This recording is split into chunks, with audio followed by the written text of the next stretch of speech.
20 నుంచి 25 ఎకరాలలో SC, ST, OBC and మైనారిటీకి సంబంధించిన రెసిడెన్షియల్ స్కూల్స్కి అన్నిటికీ కూడా ఒక క్యాంపస్ క్రియేట్ చేసి ఒక యూనివర్సిటీ స్థాయిలో అక్కడ వసతులు, మౌలిక వసతులు కల్పించి అక్కడ ప్లే గ్రౌండ్స్ కానీ, ల్యాబ్స్ కానీ, వాళ్ళకు మంచి అడ్వాన్స్డ్ టెక్నాలజీతో కిచెన్ సెంటర్లు కట్టి ఒక హైజెనిక్ ఫుడ్ వాళ్ళకు ఇవ్వాలి అని ఈరోజు మా ప్రభుత్వం నిర్ణయం తీసుకొని పైలట్ ప్రాజెక్ట్ కింద కొడంగల్ అండ్ మధిరాలో ఆల్రెడీ పనులు ప్రారంభించడానికి అన్ని ఏర్పాట్లు చేసినాం. 100 అర్బన్ హైదరాబాద్ 19 నియోజకవర్గాలను పక్కన పెడితే దాదాపుగా గ్రామీణ ప్రాంతాలలో ఉన్న 100 శాసనసభ నియోజకవర్గాలల్లో ఈ యంగ్ ఇండియా ఇంటిగ్రేటెడ్ రెసిడెన్షియల్ స్కూల్స్ని పూర్తి స్థాయిలో వాటిని అభివృద్ధి చేయాలన్న ఆలోచనతోని దాదాపుగా ఒక్కొక్క స్కూల్కు 100 నుంచి 125 కోట్లు, అంటే దాదాపుగా 10 నుంచి 12,500 కోట్ల రూపాయలు దానికి ఖర్చు అవ్వడానికి అవకాశం ఉంది. దానికోసం నిధుల సేకరణతో పాటు ఈ ఇన్ఫ్రాస్ట్రక్చర్ అంతా కూడా మౌలిక వసతులను అందించడానికి మా ప్రభుత్వం పూర్తి స్థాయిలో ప్రయత్నం చేస్తుంది. అదేవిధంగా 10 సంవత్సరాలు టీచర్ల ప్రమోషన్లు కానీ, టీచర్ల బదిలీలు కానీ ఏ రోజు చేయలేదు. ఎన్నో రోజుల నుంచి వాయిదాలు పడుతున్న టీచర్ల పదోన్నతుల ప్రక్రియ 21,419 మంది టీచర్లకు ప్రమోషన్లు ఇవ్వడం జరిగింది. ఇందులో ప్రాథమిక పాఠశాలకు సంబంధించిన వాళ్ళు 19,429 మందికి ఇవ్వడం జరిగింది.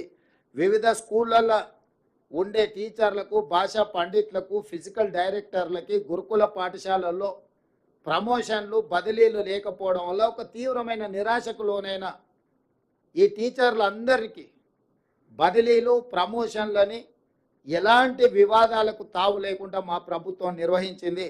దాదాపుగా 34,706 మంది టీచర్లను ఎలాంటి ఆరోపణలు ఎదుర్కోకుండా మా అధికారులు చాలా మంచి ప్రణాళికాబద్ధంగా వాళ్ళు వీటన్నిటిని కూడా నిర్వహించారు.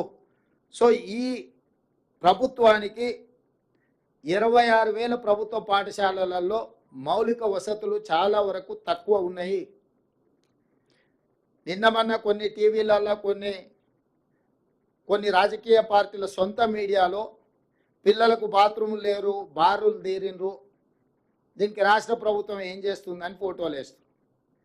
నేను ఆ రాజకీయ పార్టీలకు, ఆ మీడియా మిత్రులకు అడుగుతున్నా, ఈ పాఠశాలలు ఏమైనా కొత్తగా పెట్టినవా, లేకపోతే తెలంగాణ రాష్ట్రం ఏమైనా ఇప్పుడే కొత్తగా ఏర్పడ్డదా? 10 సంవత్సరాలు బాధ్యత ఉన్న వాళ్ళను, ప్రభుత్వంలో ఉన్న వాళ్ళను ఎవరైనా ఇవన్నీ నిర్వహించడంలో కానీ, నిర్మాణం చేయడంలో కానీ ముందుకొస్తే ఎవరైనా వద్దన్నారా? గత 10 సంవత్సరాలు బాధ్యతారహితంగా వ్యవహరించడం వల్ల ఏమాత్రం ఈ పిల్లల కనీస సౌకర్యాల పట్ల పట్టించుకోకపోవడం వల్ల ఈరోజు ఈ ఉపద్రవం వచ్చింది. వాటిని ఒకటొకటి పరిష్కరించుకుంటూ చాలా సింగిల్ టీచర్ స్కూళ్ళను మూసేస్తే వాటన్నిటిని కూడా తిరిగి పునరుద్ధరించుకుంటూ పేదలకు విద్యను అందుబాటులోకి తీసుకురావాలి. విద్య మీద పెట్టే పెట్టుబడి ఖర్చు కాదు, అది పెట్టుబడి భవిష్యత్ తరాల నిర్మాణానికి పనికొస్తుందని చెప్పి మేము ముందుకు వస్తున్నాము. అన్ని స్కూళ్ళలో మౌలిక వసతులను పెంపొందించడమే మా లక్ష్యము. ఆనాడు పండిత్ జవహర్లాల్ నెహ్రూ గారు ఎడ్యుకేషన్ అండ్ ఇరిగేషన్ రెవల్యూషన్ మీద వారు తీవ్రమైన కృషి చేయడం వల్లనే ఈరోజు ఈ దేశంలో ఇన్ని యూనివర్సిటీలు, ఇంతమంది డాక్టర్లు, లాయర్లు, ఇంజనీర్లు, ప్రపంచానికి మేధా సంపత్తిని మనం అందించగలుగుతున్నాం. ఒకప్పుడు కరువులో చచ్చిపోతున్న భారతదేశం ఈరోజు ఆహార ధాన్యాలలో మిగులు దేశంగా మారింది అని అంటే పంచవర్ష ప్రణాళికలతో పాటు హరిత విప్లవాన్ని తీసుకొచ్చి సాగునీటి ప్రాజెక్టులు నిర్మించి ముందుకెళ్ళింది. ఈరోజు అదే పండిత్ జవహర్లాల్ నెహ్రూ గారి ఆదర్శాలను ఎడ్యుకేషన్ రెవల్యూషన్, అదేవిధంగా ఇరిగేషన్ రెవల్యూషన్, ఇండస్ట్రియల్ రెవల్యూషన్ కూడా అందుకోవాలని చెప్పి మా ప్రభుత్వం తీవ్రమైన ప్రయత్నం చేస్తుంది. దీనికి నిజమైన మీడియా మిత్రులందరూ కూడా సహకారాన్ని అందించాల్సిందిగా మేము కోరుకుంటున్నాం. Thank you. ఇప్పుడు ఈ నియామకాలు పూర్తయి ఎంతమంది చేస్తారు, ఏమైనా ఖాళీలు ఉంటాయా, వీటన్నిటిని చూసుకున్న తర్వాత మళ్ళీ ఆలోచన చేస్తాం. మా క్యాలెండర్ దీని ప్రకారం ఫిబ్రవరిలో డ్యూ డేట్ ఉంది. సో ఇప్పుడు ఈ 11,062లో ఏమైనా ఖాళీలు ఉంటాయా, అన్నిటికన్నీ నియామకాలు జరుగుతాయా, వీటన్నిటిని కూడా ఒకసారి అంచనా వేసుకొని, ఇది నిరంతర ప్రక్రియ. జాబ్ క్యాలెండర్ ఏదైతే ఇచ్చినామో ఎవ్రీ ఇయర్ వచ్చే వేకెన్సీలను తప్పకుండా నియమించాలన్నదే మా ప్రభుత్వం యొక్క ముఖ్య ఉద్దేశము.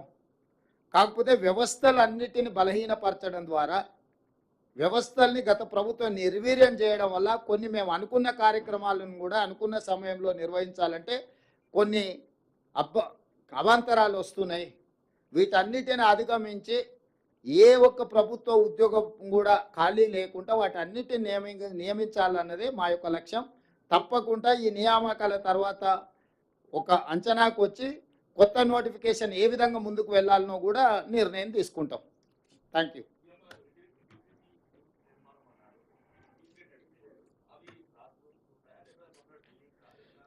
క్లాస్ రూమ్స్ ఉంటాయి, హాస్టల్ ఉంటుంది, టీచింగ్ స్టాఫ్ కూడా అక్కడనే వసతులు ఉంటాయి. టోటల్గా ఇంటిగ్రేటెడ్ అంటే దాంట్లో ప్రతిదీ ఉంటుంది.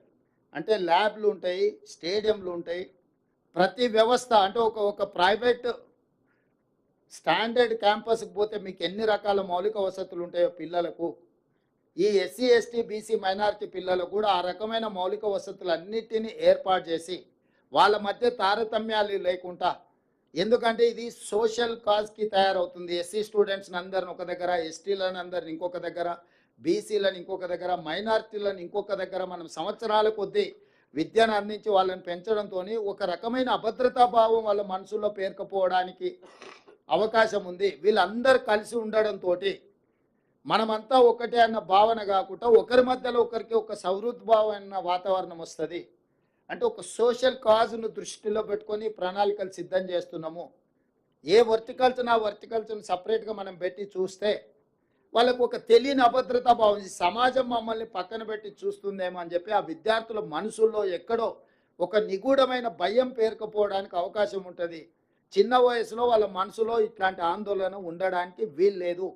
అందుకే వీళ్ళందరిని ఒక దగ్గరికి తీసుకొస్తే ఒక బ్రదర్హుడ్ అంటే ఒక ఫ్యామిలీ లాగా, ఒక అన్నదమ్ముల్లాగా ఒక కలిసి గ్రౌండ్లో కలిసి ఆడుకోవడం ద్వారా, చదువుకునేటప్పుడు కలవడం ద్వారా వీళ్ళందరూ కూడా ఒక మంచి వాతావరణంలో పెరుగుతారు.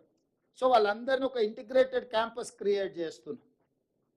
మినిమం 20-25 ఎకరాల నుంచి 100 నుండి 125 కోట్ల రూపాయలు ఒక్కొక్క స్కూల్ మీద ఖర్చు పెట్టి ఇన్ఫ్రాస్ట్రక్చర్ క్రియేట్ చేసి వాళ్ళకు ఒక మంచి పౌష్టిక ఆహారాన్ని అందించడమే కాకుండా ఒక మంచి మేనేజ్మెంట్ని ఇచ్చి వాళ్ళకి ప్రతి క్షణం విద్యను అందుబాటులోకి తీసుకొచ్చి నాణ్యమైన విద్యను అందించి నాణ్యమైన ఫుడ్ను అందించాలన్నదే మా ఆలోచన.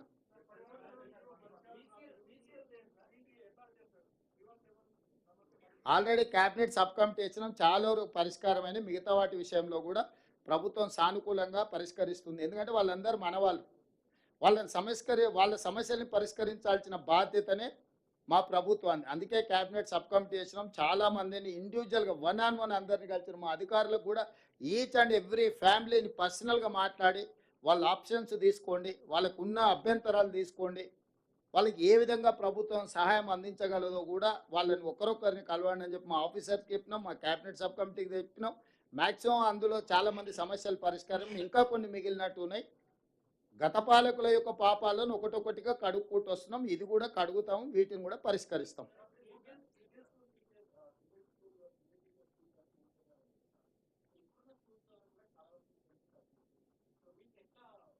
లేదు, స్ట్రెంత్ తక్కువ స్కూళ్ళు మూయం. స్ట్రెంత్తో నువ్వు కంపేర్ చేసి స్కూళ్ళు తెరవడం మూయడం జరిగితే పేదలకు విద్య దూరం అవుతుంది. పేదలను విద్య నుంచి దూరం చేసే ఉద్దేశం మాకు లేదు. పేదలకు విద్య అందించడమే, వాళ్ళు ఎక్కడుంటే అక్కడికి వెళ్ళి మనం విద్య అందించాలనేది మా విధానం. ఇట్స్ వాళ్ళ రైట్ టు ఎడ్యుకేషన్ యాక్ట్ తీసుకొచ్చిందే కాంగ్రెస్ పార్టీ, శ్రీమతి సోనియా గాంధీ గారు. సో వాళ్ళకు విద్య అనేది హక్కు. ఆ హక్కును కాలరాసే అధికారం ఎవరికీ లేదు. దాన్ని ఆర్థికపరమైన అంశాలతో ముడిపెట్టే ఉద్దేశం మాకు లేదు. మంచి ప్రణాళికతో ముందుకు వస్తాం, వాళ్ళందరికీ విద్యను అందుబాటులోకి తీసుకొస్తాం. వాళ్ళు ఉన్న దగ్గరికైనా మేము వెళ్ళి విద్యను అందనిస్తాం, లేకపోతే వాళ్ళు వస్తున్న దగ్గరికి తీసుకెళ్ళి అయినా వాళ్ళకి విద్య అందుబాటులోకి తీసుకొస్తాం. కాబట్టి విద్యా అవకాశాలు లేకపోవడం అనేది తెలంగాణ రాష్ట్రంలో ఉండదు.